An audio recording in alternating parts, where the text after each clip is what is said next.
Welcome back to the Deep Dive. Today, we're digging into something I think probably affects a lot of us. Why you might feel totally wiped out, but still end up just, staring at the ceiling at 3 a.m. Yeah. The title for this one really nails it. Why your bedroom might be ruining your sleep. If you've ever played whack-a-mole with the snooze button and still felt like a zombie by lunchtime, you know exactly what I'm talking about, that deep frustration. Sure. And we often blame stress, right, or just being too busy. But what the science seems to show, and what we've found, is that the root cause is often this sort of fundamental mismatch. Your brain's getting mixed signals about day versus night. That's spot on. We're really getting into the circadian rhythm today, that amazing sort of 24-hour internal clock everyone has. Right. Think of it like the conductor for, well, pretty much everything in your body.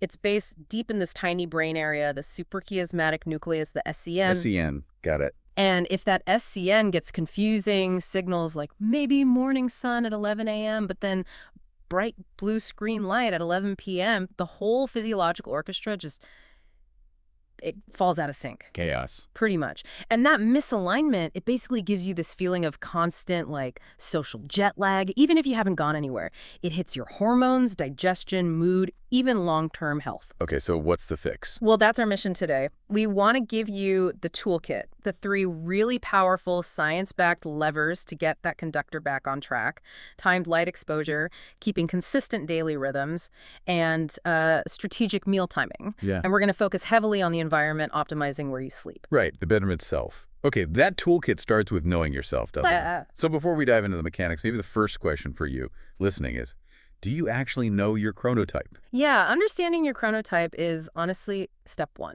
because it's your genetic tendency, really. It dictates your ideal times for sleep, for productivity. So you can't just force it. Well, you can, but it's stressful. Trying to make a true night owl fit perfectly into an early bird schedule is, it's like asking a cat to enjoy swimming, not its natural state. Huh, okay. So how do we figure out which one we are? It doesn't have to be complicated. Just ask yourself, maybe, 3 quick things. 1, without an alarm clock, on a free day, when do you naturally wake up and feel like going to sleep? Okay. 2, when's your brain sharpest, Mm-hmm. like peak mental focus time? And 3, when does that energy slump usually hit you in the afternoon? You know the one. Oh, I know the one. Yeah. So roughly speaking, about 40% of people are early birds. They're up before 7 a.m. naturally, tired by maybe 9 or 10 p.m. Then you've got about 30% who are night owls. They'd rather wake up after 9 a.m., get their best work done late afternoon or evening, stay up past midnight easily. And the rest. The other 30% are kind of in between, more flexible. That distinction feels really important, especially, like you said, for night owls trying to fit into that standard 9 to 5. But okay, regardless of which type you lean towards, consistency seems key. So let's unpack that. We need a really clear signal that the day has begun. If you had to pick the single most powerful signal for that internal clock, what is it? It's got to be the wake time anchor combined with immediate morning light. Hands down. Okay. It's the cheapest, most effective way to sync your entire system, honestly. So why isn't just waking up at 7 a.m. sharp every day enough? Why the light? What does that add? Consistency is the framework, right? Yeah. But the light is the command. So you need both. Pick a wake-up time, stick to it, ideally within, say, 30 to 60 minutes max difference, even on weekends. That's crucial. Even weekends. Ugh. Yeah, I know. But then immediately when you wake up, you have to get bright light exposure. And you don't mean just flipping on the bedside lamp. Definitely not. No. We mean ideally get outside. 5 to 10 minutes is often enough if it's sunny. If it's dark, cloudy, bad weather, whatever, then you need a proper tool. A 10,000 lux light therapy lamp. Use it for maybe 20 to 30 minutes. 10,000 lux. What does that actually mean? How bright is that? It's roughly the brightness you'd get outside on a bright, overcast day. To compare, your typical indoor office lighting may only be like 200 to 500 lux. It's a huge difference. Your brain barely registers typical indoor light as daytime. Okay, so what's happening biologically when that intense light hits our eyes? See, that's where it gets really cool. Your eyes have these special cells separate from the ones you use for regular vision. They're called melanopsin receptors. Melanopsin. And they are super sensitive, specifically to blue wavelength light. When they detect that high-intensity bluish light, they send a direct signal, like a hotline, straight to the SCN. The conduct. Exactly. And the SCN immediately hits the brakes on making melatonin the sleep hormone and triggers that morning cortisol surge. It's the body's way of saying loud and clear, okay, it is officially daytime, let's go. Right. Powerful signal.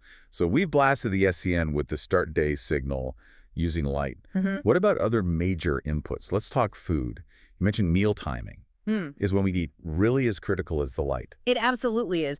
Think about it. Your gut, your liver, your pancreas, they all have their own clocks too, and they need consistency just like the SCN does. Huh. Digestive clocks. Yeah. So first rule, try to eat breakfast, ideally something protein-rich, within about an hour of waking up. That reinforces the daytime signal across your whole metabolism. Okay, protein within an hour. Got it. Second, and this is a big one, respect the evening cutoff. Really aim to get the majority of your daily calories in before, say, 7 p.m. Before 7 p.m. Yeah. And we can maybe call this the 3-2-1 rule for evening eating. It's a good guideline. Okay, what's the 3-2-1? Finish big, heavy meals 3 hours before your intended bedtime. Moderate snacks, maybe finish those 2 hours before bed.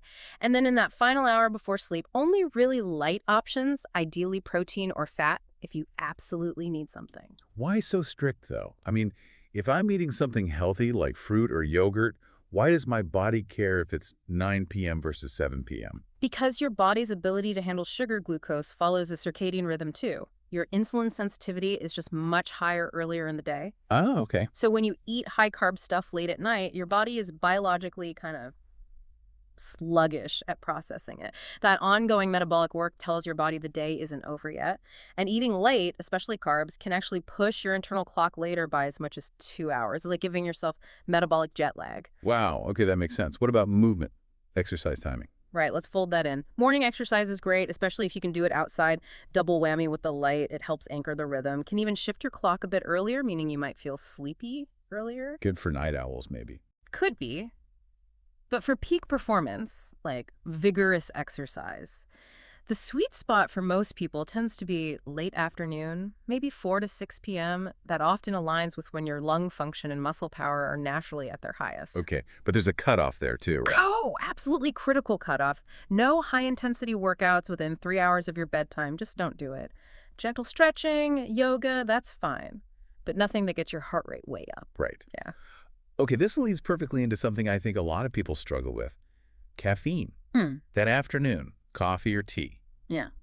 You mentioned the half-life is long, but I often feel fine when I go to bed after having one at, say, 3 p.m. So how long does that espresso really stick around, and what's it actually doing? Yeah, it's sneaky. It sticks around way longer than you feel it subjectively, and it's definitely messing with your sleep architecture, even if you fall asleep okay. Sleep architecture. Yeah, the structure of your sleep cycles. Caffeine has a half-life of about 5 to 6 hours on average. Oh. So if you have a 200 milligram coffee at 2 p.m., that's pretty standard. You've still got 100 milligram active in your system around 7 or 8 p.m. And by bedtime, maybe 1 or 2 a.m., there could easily still be 50 milligram floating around. 50 milligrams. So like a quarter of the original dose. Exactly. And that leftover caffeine might not stop you from falling asleep, but the research is pretty clear. It dramatically increases what's called sleep fragmentation. Anemia. More micro-awakenings, more shifting between sleep stages. It specifically cuts down the amount and quality of your deep restorative sleep, the really good stuff. So even if I sleep for 8 hours, it's not quality sleep. Precisely, which is why the caffeine curfew really needs to be, well, pretty firm. Stop all caffeine at least 8 to 10 hours before you plan to sleep. For most people, that means a cutoff around 2 p.m. Oof. A 2 p.m. caffeine ban sounds tough for people working late shifts or needing that afternoon boost. Yeah. Is there any wiggle room, or is that the hard line for optimal sleep? Look, for optimal sleep, it's pretty much the line in the sand, yeah. You might tolerate it sometimes, but consistently pushing it just guarantees fragmented, less restorative sleep. Okay, fair enough. And related to that, think about fluid timing too. Try to limit drinking lots of liquids in the 2 or 3 hours before bed. Just minimizes the chances of waking up needing the bathroom. Good point. And definitely avoid alcohol within about 3 hours of bedtime. It might make you feel drowsy initially, sure, but it absolutely demolishes your REM sleep and often causes rebound awakenings later in the night. It's terrible for sleep quality. Right, the drowsiness is deceptive. Yeah. Okay, so this brings us right back to the core idea of the environment. We talked about timing our light, our food, our caffeine. Yeah. But the bedroom itself is working against our biology. It's all for nothing, right? Yeah. Let's run through that deep dive checklist. What are the absolute non-negotiables for the bedroom? the sleep sanctuary. Okay, yeah. There are 4 big environmental factors we absolutely need to get right. Number 1. Number 1 is temperature. This is maybe the most overlooked one. Really? More than darkness? Arguably, yes, because the physiological trigger to actually initiate sleep is a drop in your core body temperature. Your body actively tries to shed heat as bedtime approaches. I didn't know that. So, you need to help it. Set your bedroom cool. Aim for somewhere between 65 and 68 degrees Fahrenheit. That's about 18 to 20 Celsius. That sounds quite cool. It is, but it supports that natural temperature drop. Quick tip. A warm bath or shower about 60 to 90 minutes before bed can actually enhance this. Wait, warm? Doesn't that heat you up? Initially, yes, but it brings blood to the surface of your skin. So when you get out of the warm water into the cooler air, you actually radiate heat more effectively, causing your core temperature to drop faster. It's a nice little biohack. Clever. Okay, temp is number 1. What's number 2? Number 2, light control. Absolute, total darkness. The test is simple. Yeah. Lights off, stand in your room. Can you see your hand in front of your face? Uh-oh. I probably can't in my room. Then it's not dark enough. Any light pollution, even those tiny little standby LEDs on electronics, can inhibit melatonin and basically signal danger or daytime to your brain. Even a tiny pinprick LED from a charger. Yes. Seriously. Get proper blackout curtains and grab some black electrical tape cover every single one of those little lights. Phone chargers, TVs, smoke detectors, power strips, everything. Wow. I think most of us just ignore those little lights. It feels like such a minor thing. But you're saying the science is that sensitive. It really is. Remember those melanopsin cells in the eye? Super sensitive. Even very low levels of light, hitting them at the wrong time, can cut melatonin production by like 50% or more. 50%. Okay, message received. Cover the LEDs. What's number 3? Number 3 is sound. Ideally, you want quiet under 30 decibels, which is pretty soft. If silence isn't realistic, maybe you live on a noisy street. Yeah. Then the next best thing is consistent background noise. A white noise machine or pink noise can mask those sudden jarring sounds that would otherwise wake you up. Consistency is key. All right, so the brain tunes it out. Okay, and number 4? Number 4 is sort of a combo. Air quality and comfort. Make sure the room's well ventilated, low CO2 levels, humidity ideally around 40 to 60%, and obviously a mattress and pillow that actually support you comfortably. That's basic. But crucially, this also loops back to enforcing that digital boundary within the bedroom. Okay, let's drill down on that digital boundary. We all kind of know the blue light rule, but let's be honest, we cheat. You mentioned a curfew. How does that translate into changing the physical environment of the bedroom? Right, so the guideline is a strict technology curfew, 60 to 90 minutes before you want to be asleep. No screens. Why so long? 2 reasons. One is the blue light, absolutely. It directly suppresses melatonin and shifts your rhythm later. But the second reason is just as important. Psychological stimulation. Checking emails, scrolling social media. It fires up your sympathetic nervous system. That's your fight or flight mode. Oh. You simply cannot get into deep restorative rest when your brain is on high alert, waiting for the next notification or worrying about a work email. Makes sense. So what's the most effective physical change to enforce this? 2 things work really well. First, automate the tech itself. Set up blue light filters on your phone, your tablet, your computer to turn on automatically, maybe even 3 hours before bed. It makes the light warmer, less stimulating. Okay, that's doable. But the real game changer, create a dedicated charging station for all your devices outside the bedroom. Ooh, that's tough for some people. The phone is alarm clock issue. Get a cheap, old-school alarm clock. Yeah. Seriously, the bedroom needs to be a sanctuary for sleep and intimacy, not for work and infinite scrolling. Physically remove the temptation. Replace that last hour screen time with something passive. Read a physical book. Listen to calming music. Have a quiet conversation. Okay, so we've optimized the environment. We're timing things. But life happens, right? Weekends, travel, late nights out, social jet lag, as you called it. How do we handle those disruptions without completely derailing our rhythm? Yeah, great question. The key for weekend recovery, it's simple, but maybe not easy. Stick to your wake-up time as closely as possible. Aim for within 60 minutes of your weekday time. Even if you got to bed really late. Especially then. Get up reasonably close to your normal time and immediately get that morning light exposure. Blast your SCN with the daytime signal. That stops the clock from drifting too far off track. And if you're still exhausted? If you absolutely need extra sleep, Don't sleep in for hours and hours on Saturday or Sunday morning. That just makes Monday morning miserable. The better strategy is a short strategic nap in the afternoon. Oh, short. 20 to 30 minutes is usually ideal, and try to take it before 3 p.m. so it doesn't interfere with your nighttime sleep pressure. Got it. Short afternoon nap, not excessive sleeping in. What about stress? You mentioned it briefly. It feels like a major saboteur for sleep. Oh, huge. Chronic stress means your body is constantly pumping out cortisol, the stress hormone, and high cortisol actively fights against melatonin and disrupts your entire circadian system. So managing stress isn't just like a nice to have for sleep, it's essential. Any quick techniques that align with this circadian approach? Yeah, actually. Integrating even brief relaxation breaks during the day can help. Something like the 4-7-8 breathing technique is surprisingly effective. How does that work? Simple. You inhale quietly through your nose for a count of 4, hold your breath gently for a count of 7, and then exhale completely through your mouth, making a whooshing sound for a count of 8. Okay. 4, 7, 8. Just doing that for a few cycles stimulates the vagus nerve, which activates your parasympathetic nervous system. That's the rest and digest mode. It directly counteracts the fight or flight response. It's a quick way to just downshift your nervous system. Nice. Okay, so we've covered a ton: light, food, temperature, tech, stress.